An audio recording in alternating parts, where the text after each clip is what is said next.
So here's a pool we worked on in Woodland Hills, California. I want you to note that there was a pool on the property that we had gone out and we had done a leak detection on years before I'm showing you this. We went out, we determined there was a lot of structural cracking that was going on in this pool beyond repair. So I didn't even bid it.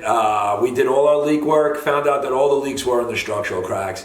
The customer went out and spent a ton of money and they built this really nice pool. And they built this pool complete, they plastered the pool, and then all of a sudden they had structural cracks. So they called us up, we came out, we did a complete leak detection, we walked through it, we found all sorts of structural cracking.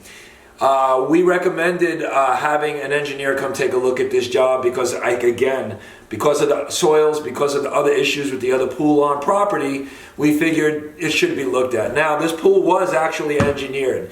The engineer didn't even want to come back out and take a look at this job, which is something that really pissed me off. However, I recommended that this pool get demoed as well. Again, we did a complete leak detection.